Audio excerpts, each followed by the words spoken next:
Welcome to Pharmacy Friends, a podcast dedicated to bringing you industry experts to the same virtual table to talk about what is happening in pharmacy today, what is coming in the future, and most importantly, what it means to you. What comes to mind when you hear the word pharmacist? Does your brain immediately take you to the person standing behind the counter at a pharmacy? I think before I worked at Magellan, that is where my brain would go.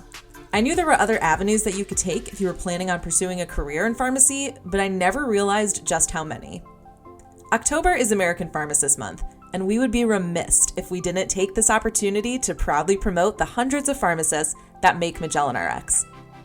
This month, we're sharing episodes featuring pharmacists from across the organization, moderated by Jonathan Magness, who not only is our Vice President of Medicare Part D operations, but he also heads up our residency program. Whether you're considering a career in pharmacy or are just curious about what pharmacists do, this episode will answer your burning questions. Let's get into it. Hi, I'm John Magness, Vice President of Medicare Part D operations and the head of our residency program here at Magellan RX. Welcome everybody dialing in today to our inaugural American Pharmacy Month podcast for Pharmacy and Friends, sponsored by Magellan RX.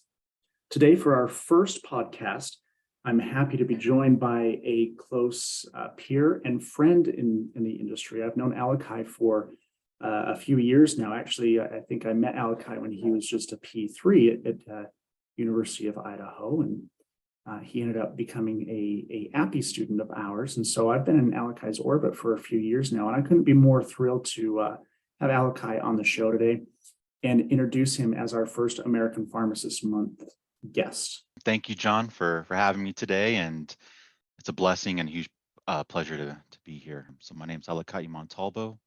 I graduated from ISU College of Pharmacy in 2021 and finished my managed care residency with John Magness and Magellan RX Management. Ended in 2022, and now I'm a senior manager on our formulary strategy team at Magellan.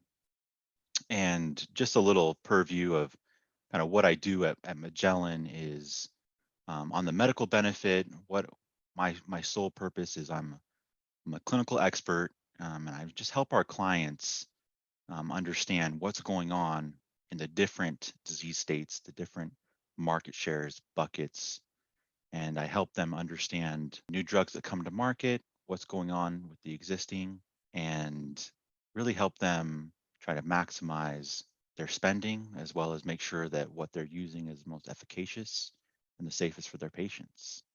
So I get to work with our clinical teams, I get to work with our account managers, also our specialty programs, and overall, we just are trying to provide the best benefit and value to our clients, our health plans. That's awesome. And that's actually about where I wanted to start unpacking some things. So you mentioned a lot of really cool information about what you do in your role. And I'll start off in our American Pharmacist Month series for our Pharmacy Friends podcast series. We're going to be focusing a lot on these non-traditional pharmacist roles. You know, this isn't something, I think when most people think of pharmacy and pharmacists, they think of, you know, that traditional, you know, person, man or woman standing behind the counter at your local pharmacy, in a grocery store somewhere, at the local, you know, big box chain corner store, you know, dispensing medications and providing clinical knowledge on a one-to-one basis to their patients as they come up to the counter. But at Magellan and other managed care industry type of pharmacy places, we've got some very unique roles.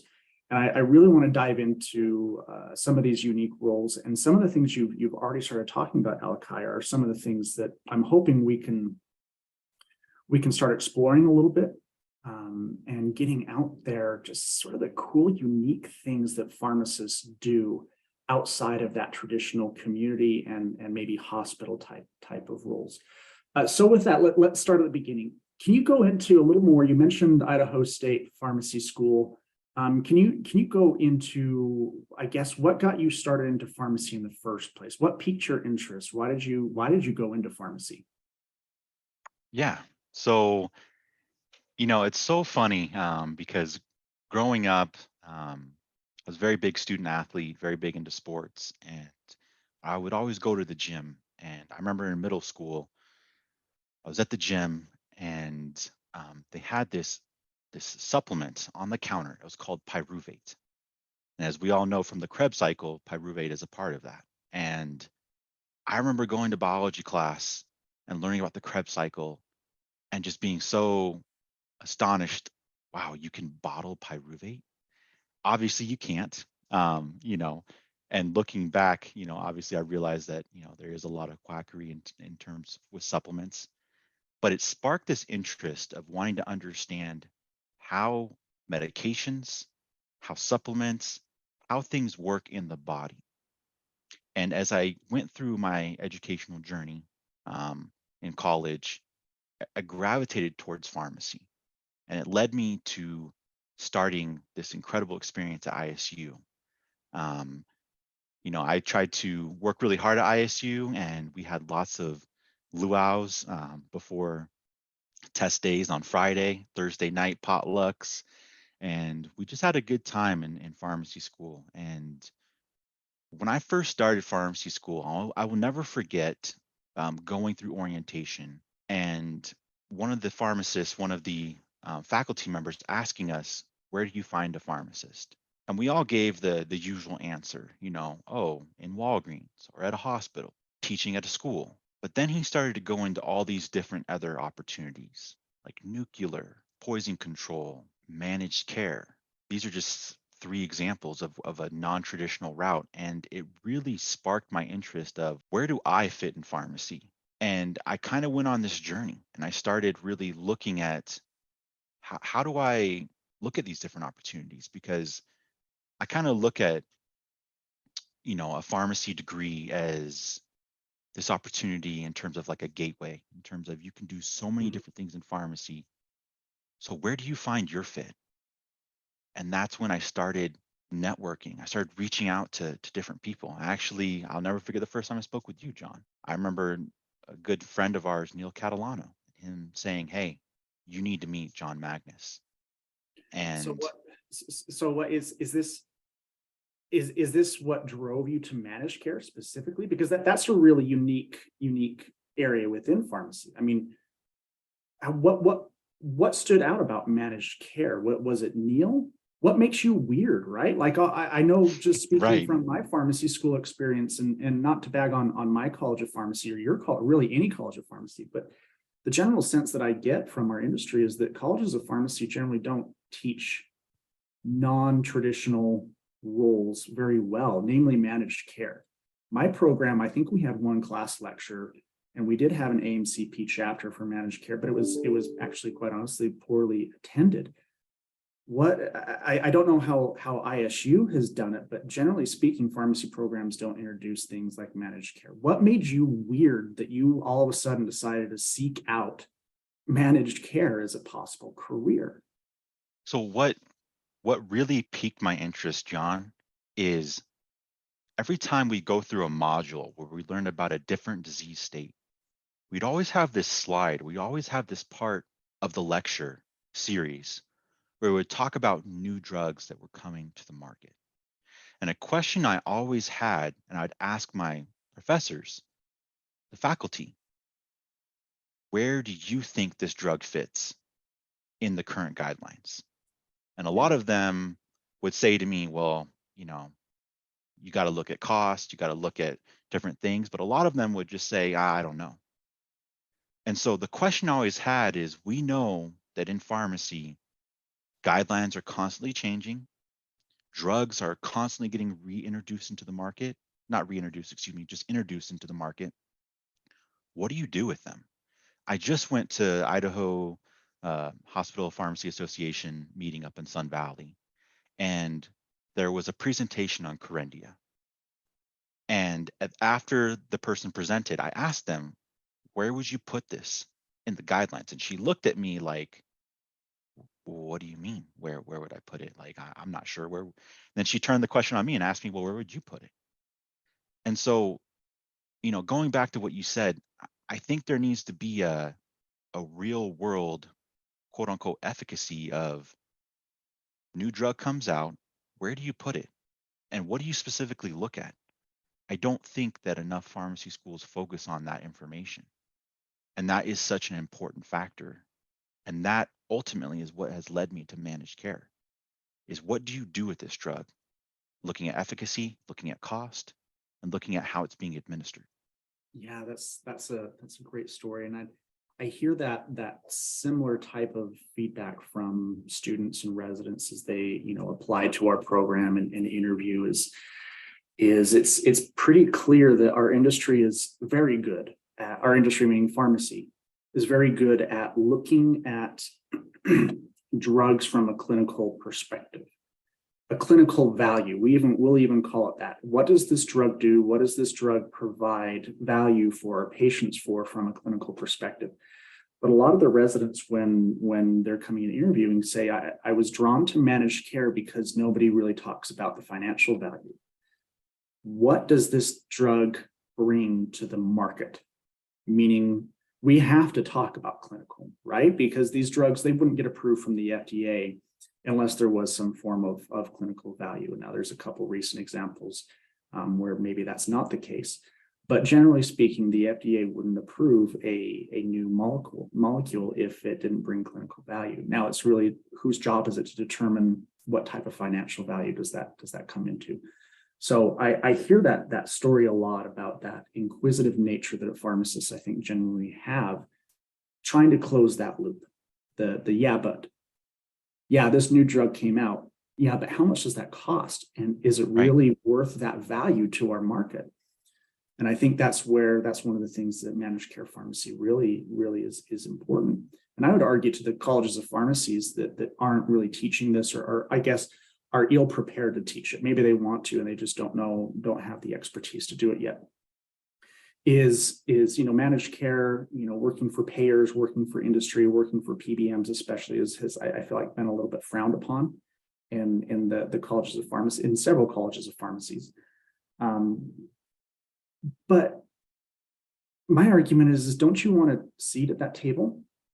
Shouldn't pharmacists have a seat at that table to be able to have those conversations, to be taught, to be able to say, well, here's the clinical value and the financial value, and a PharmD is poised appropriately to have those conversations. And if we steer students away from the managed care topics and not teach them how to think of value both clinically and financially, that someone else is going to have that conversation without us. Right. And if we're not at that table talking to the stakeholders, talking to the industry, then pharmacy is sort of left out of the loop. And I don't think anybody wants to argue that pharmacy should be left out of that loop. Oh, I agree. One of my favorite quotes that I use all the time from Dr. Koop, U.S. Surgeon General, drugs don't work in patients who don't take them. Well, I always love adding to that also who can't afford them.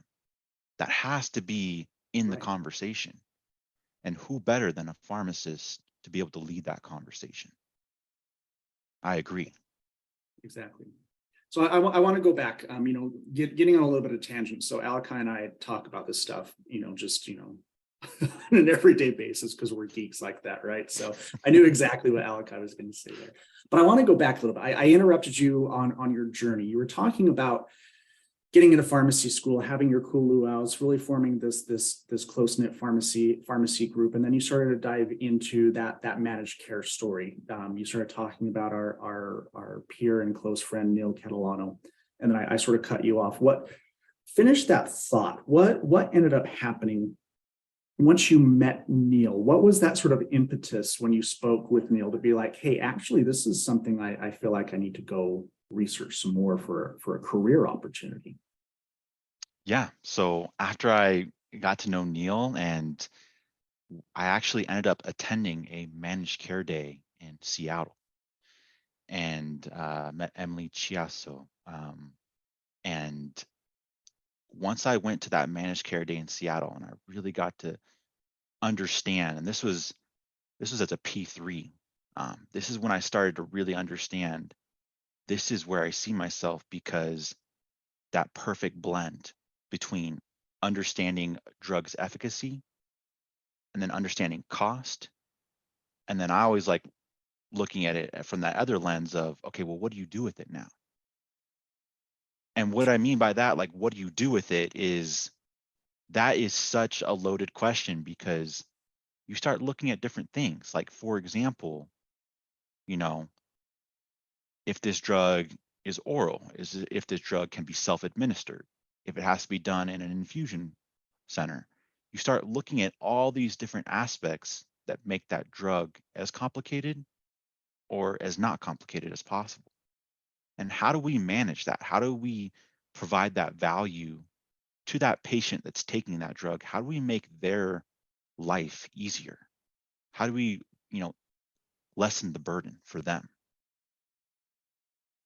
Exactly. And So it sounds like even more things to talk about when we talk about what's the value. yeah. The And overall. so exactly. And once I started really diving into that and really starting to like see that I could make an impact at that type of level, not just to a one patient, but to an entire population, and also having a seat at that table, discussing this with upper management, discussing this with health plan leadership, that's where I knew I wanted to be.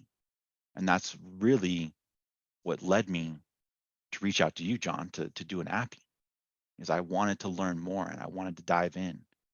That's awesome. And I will say, I get phone calls from students and emails and LinkedIn requests from students all the time. And when Alaka'i first reached out to me, of course, it was through this gentleman named Neil that we both know, made this connection. And immediately I found Alaka'i to be so charismatic, actually. It's probably a good word.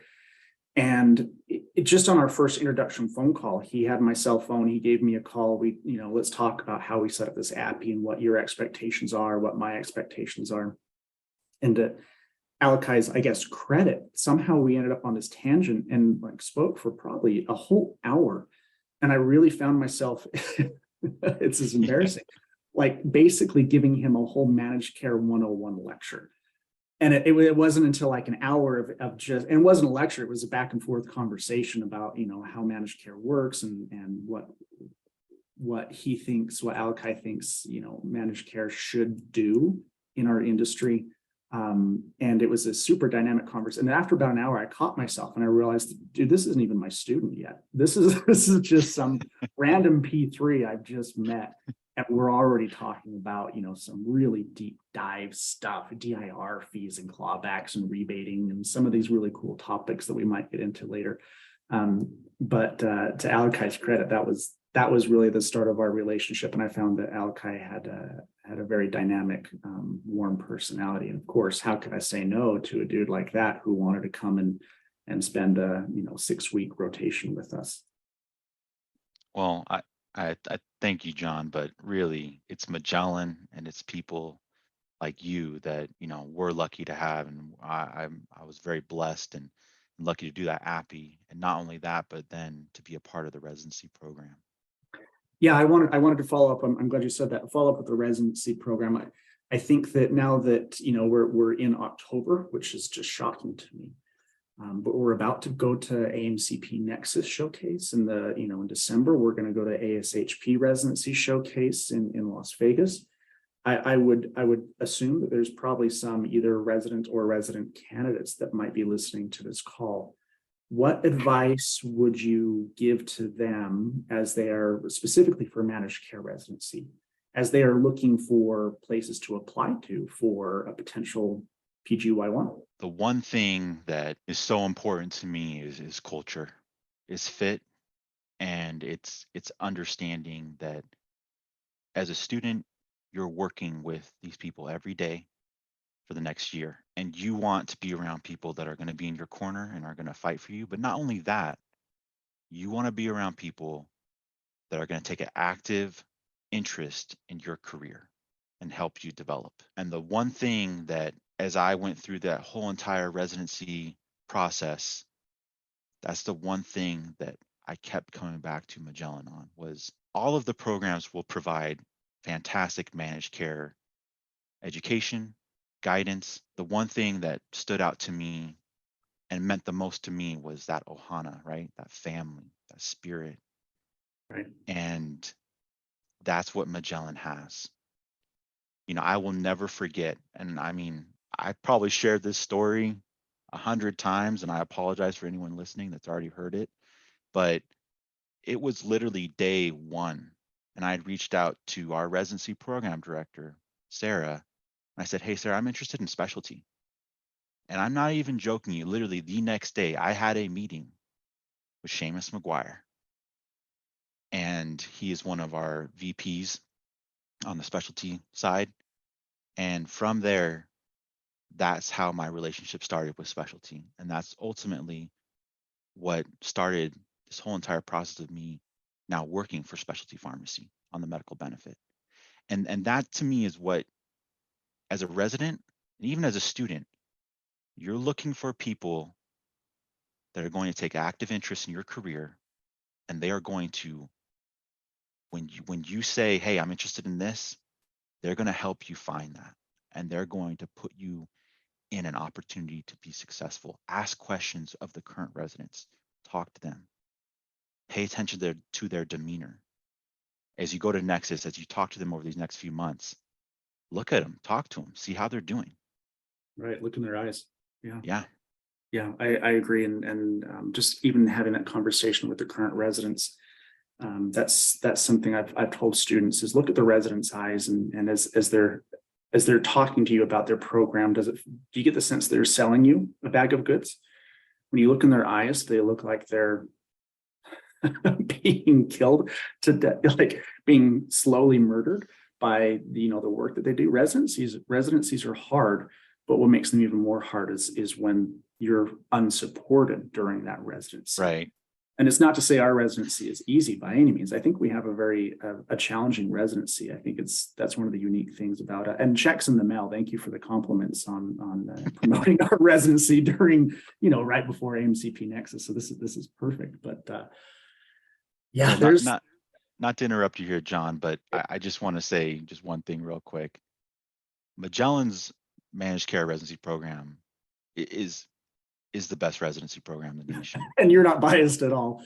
I'm not biased at all. I just, Yeah. You guys put your residents in an opportunity to succeed, and you are constantly caring about their self well-being, their worth. And the one thing that I love at Magellan that you just can't replace is you are a valued member of the team. I can't tell you how many different projects I was on where I literally was the only pharmacist on that team. And people would look at me and say, "Okay, you're the clinical expert. What's your opinion?" And you're like, "Whoa, like I just passed a Naplex like a month ago, like I'm a resident, but they look to you with that value. And you quickly realize that people care what your input is. And it's huge. Last question around the residency, and then we'll move on to a different topic. It does appear that the number of graduating pharmacists, or even pharmacists who want to move into managed care, a couple years into their PharmD careers, it does appear that the interest in managed care jobs in general is exploding. I know every time we post a job for a pharmacist type of a job, we get just all sorts of applications from people who are both qualified and, unfortunately, I'll be honest, wholly unqualified.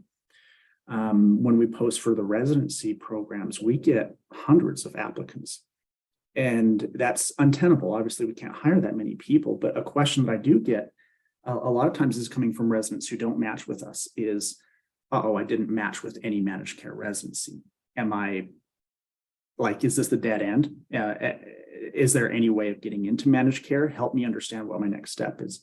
Do you see that at all? Have you thought of that? What would have happened if you didn't get the residency? Or have you talked with anybody who hasn't gotten a managed care residency and sort of coached them still getting into managed care? Are there opportunities in managed care for those pharmacists who don't have residencies? Yes. To answer your question, there are opportunities. And the one thing that basically no one can take away from you is your ability to network and your tenacity to fight for something that you want. Yeah. You know, something that kind of caught me off guard is, one of my coworkers, he didn't do a residency in managed care, and he literally applied for that position. And in his interview, they even said, "Hey, you don't have any experience in managed care."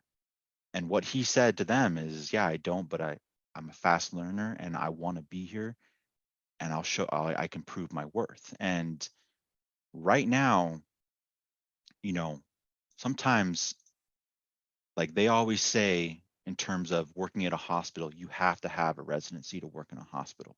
I've heard that over the last 4 years. I can't tell you how many times. Well, guess what? You know how many friends I have working in a hospital that didn't do a managed care or didn't do a hospital residency? That's a great point. Yep. A lot. And if there's a need and you're there and you're constantly reaching out, you're constantly growing, those opportunities are going to open up. Not only that, but as you do your current roles and as you get a job, let's say in retail, understanding the pricing, understanding what you can control, that is aspects of managed care.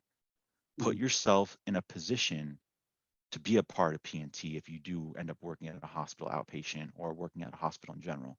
Or when it comes to pricing for retail, keep track of the ordering, understanding the dynamics between WAC and wholesale acquisition cost, right? Understanding what the wholesale acquisition cost is and looking at your acquisition, looking at the differences there. Pay attention to things like that. And honestly, constantly keeping up with new and upcoming drugs, that's going to set you apart. That's always been my advice to people. And if I didn't get a job or didn't get a residency in managed care, I still would have applied to managed care jobs because I knew that's where I wanted to be. And I still would have just pushed and looked for opportunities. Yeah. No harm, no foul, right? Why? Yeah. What does it hurt when you apply and someone says no? I know sometimes hearing no hurts, but all it takes is one yes. And then Yeah. you have a whole new door, a new opportunity opens up. So I wholeheartedly agree. I think there's plenty of opportunity in pharmacy outside of the traditional areas.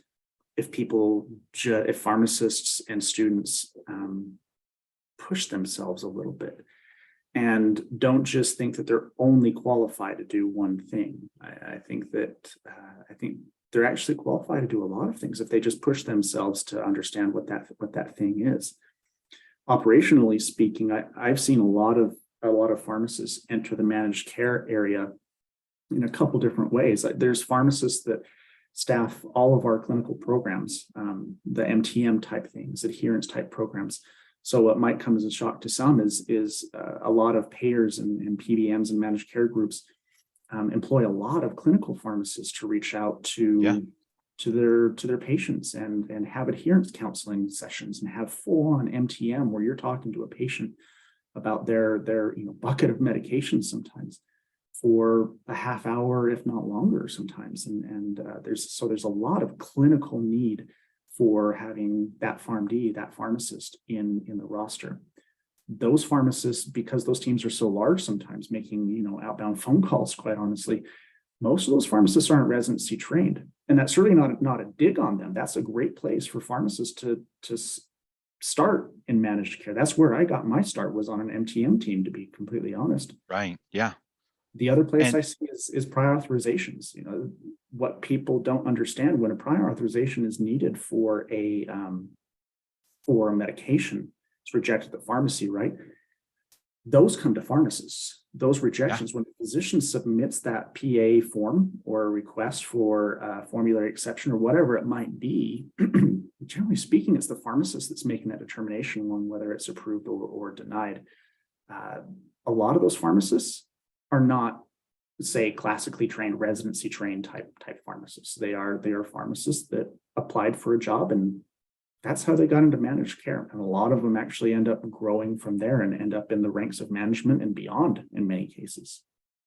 Yeah. You bring up a really good point, John, about the whole PA process. And something I always talk to students about is, as you're doing your rotations in a retail, when a PA does pop up, why did it pop up? Maybe you start asking yourself the question, well, why would they Why would they want you to try a different drug versus this drug that comes through? Right. And another thing also is January 1st, when insurance is reset and you get thousands of complaints and thousands of issues in the pharmacy, become that subject matter expert on Medicare so that you can explain to your patients, hey, what's going on? And I remember as an APPE student with you guys, chapter 13, CMS, and I remember reading part of that, and as dry as law can be, Yeah. it's also very fascinating because those are the rules that govern Medicare. And if you understand it, you become very dangerous. Yeah. Yeah. Very valuable as well. Yes. Okay, well, let's go ahead and switch topics a little bit, getting away from really truly managed care and residency type of topics. And I want to ask you more of a broad type of a question. The question is more about the role of the pharmacist and how a pharmacist plays a part in the journey of a patient's healthcare. Now that you know what you've known, I think patients again think of a pharmacist as a person behind the counter at their local grocery store pharmacy. But now that you know and you're on the other side of that and you understand that there's so much more to that, can you elaborate and give people sort of a sense of really what do pharmacists do? It's a loaded question. We could probably spend 3 hours. Yeah, no, exactly. No, that's a really good question because you can almost it's so funny because, like I said, I just went up to Idaho Pharmacists Association conference, and even pharmacists would come up to me and ask me, "What do you do?" But to even go broader, even broader beyond that, the role that pharmacists play in healthcare, they are, drug medication experts. And what you're seeing and what things are happening now in hospitals is there is a pharmacist on every single level of hospital because of the value that a pharmacist plays in that hospital system. And, I kind of want to tie it a little bit of managed care just because, Of course, yeah. in hospitals, they have rules for Medicare that are tied around Joint Commission, right? JACO. Pharmacists help these hospital systems with those different regulations, with those different things to accomplish those goals that they have for different guidelines. I think a big example would be, heart failure guidelines. I've seen a lot of hospital systems introduce a pharmacist on that floor where they specifically look at the different measurements and make sure that a patient has all that documented. So you're seeing a pharmacist play this huge role in medication selection. You're also seeing them play a role in, better adherence rates, increasing star values. Pharmacists play a role in so many different ways than just being a part of the retail chain. And it's not going to stop because as physicians have seen the value of a pharmacist, it's now more of a peer-to-peer conversation of, hey, what do you think about this medication? You're seeing that start to happen, and you're seeing that role drastically change. And it's really nice to see physicians value, that degree that a pharmacist holds. Yeah, it feels like we've been fighting for that value for some time, right? And so it's nice to see maybe some of that tide is turning and people can recognize us for what we're worth, which I agree is the drug expert, the medication expert. Let me tie it down a little bit closer to home. Can you, and maybe some background here is I'm still not certain. Even my close family and friends know what it is that I do. I'm a pharmacist. I work for a managed care corporation. So when I try and explain what I do, a lot of them are like, "Oh, so you went to pharmacy school? You're not even a pharmacist anymore." Right. So it's sort of this catch-22 is I got in this really pretty cool role. No, I'm not that traditional pharmacist anymore. Do I use my PharmD? Oh my gosh, every single day. Right. So No, I didn't waste years in pharmacy school and, 6 figures worth of student loans just to sit behind a desk. So Right. I'll turn the question on you, and maybe you can help simplify for both of us. If I were to ask you, explain in your role that you're right now, can you explain a little bit, how do you impact our members, our customers, our patients? What role do you play in their healthcare journey? Yeah, no, absolutely. It's just echoing on what you were saying earlier, John. They always ask me, how do you count pills at your house from your desk? And it's like, Right? I don't. you, What a you know, waste I of a career, man. You just do all this school and now you're sitting behind a desk. You didn't even talk to right, patients. right. I kind of touched on just a little bit about new drug comes to market. What do you do with it? Right. Um, Yep. that plays a huge role in terms of what I like to call different market baskets, right? So you look at different disease states, different drugs that are in a disease state. So, and a brief example, and I'm sorry to bore people on this, but we'll just take infliximab, which is a really good category. There are biosimilars that are in the infliximab category. And so something that I do is looking at that market basket and really focusing on what are the differences between those different drugs and how do those differences affect our members. And I take that information and I work with our health plans to bring the best benefit to them, which in return brings the best benefit to our patients. And as new drugs get introduced into that category, how does that affect it? Because at the end of the day, like we talked about, patients don't, like, medication does not work in patients who don't take them and who can't afford them. Right. Yep. If my patient cannot afford this medication, there has to be an alternative. There has to be a program. There has to be a way to make sure that our patients are having the most efficacious and the safest medication possible. And that's the role that I play with our customers, which then in return goes all the way to our members, making sure that every single one of our members is taking a medication that's the safest, the most efficacious. And you're obviously looking at things in different baskets and you're paying attention to the way they're being administered. Like, for example, can that drug be taken at home? Is that a self-administered drug? Is it not? Is that home infusion or is that hospital outpatient? Where are they taking this drug? How do we make this better for the patient? How do we bring the most value to them? That's helpful. And again, that it's important to note that it's pharmacists that are doing this work, right? It's that balance of clinical knowledge and some financial value too that I think the Yeah, pharmacists can bring. If the patient can't afford their drug, they're not going to take it.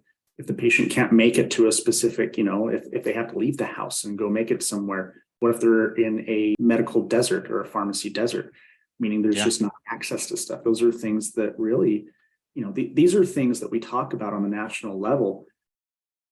Pharmacists are helping to solve some of those controversies. And I think absolutely. you're sitting in a great spot to say you're helping to solve some of those debates and solve some of those issues that we're talking about on a national level.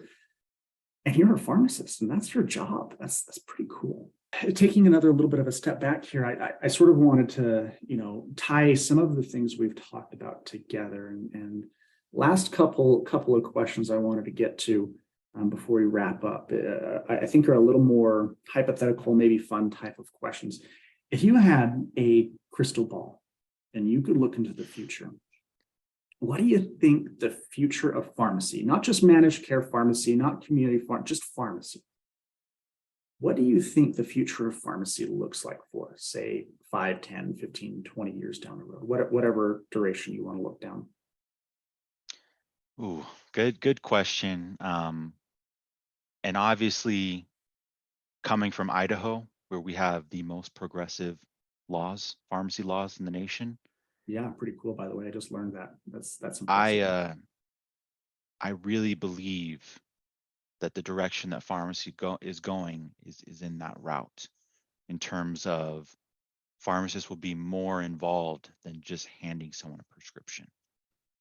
And it's already happening right now through collaborative practice agreements. through opportunities, and like you were talking about before, in those pharmacy desert areas. You know, there is a need to provide better healthcare in rural areas. And so obviously this model or this idea that I'm speaking of isn't going to work in every single city, but where there is a need, pharmacists, like you said, are helping to provide that solution. And so where I think the future of pharmacy is, I believe that we will start seeing, some of these sub-Q injection drugs, go from a medical office to being done in a pharmacy. Seeing pharmacists, be a part of that role, providing that benefit to the patient. Um, I just, we're seeing these $70,000 signing bonuses for retail pharmacy. That's all anyone can ever talk about. But to me, that's the real need of a pharmacist. That need is not going away. And I don't know how it is for the Utah schools, but our admission rate for pharmacy school is down in Idaho drastically. Yeah, And I would bet nationally it's down a lot, which means the need of a pharmacist is only going to increase. And as new opportunities arise, I think new business models are going to come about. And not only that, I think old business models are either going to phase out or they're just going to adapt and change to provide other levels of care in a retail setting. Yeah, I agree. I look forward to some of those changes too. I think there's things that, pie in the sky type conversations that our industry has been having for, quite honestly, almost 2 decades, it feels like. And I want to say that we're on the cusp of some of these big important changes into our model of practice. I agree, and I do. Looking at some of the things that Idaho has done, that's exciting. And if they're going to be the so-called, I guess, thought leaders for pharmacy around the nation, I would welcome that. I think our industry, quite honestly, in my opinion, should welcome that sort of responsibility. Yeah. We've been asking for it. Pharmacy has been asking for this type of responsibility really for about probably 2 decades. So if this is the start of that, bring it. It's pretty cool. Yeah, I think it's only going to get bigger and better from here for the future of pharmacy. Yeah, I agree. Of course, change always comes with a little bit of discomfort. So I would imagine, absolutely, we'll hear about, there's always 2 sides to that coin. And anytime we're changing, there's a great book called "Who Moved My Cheese?"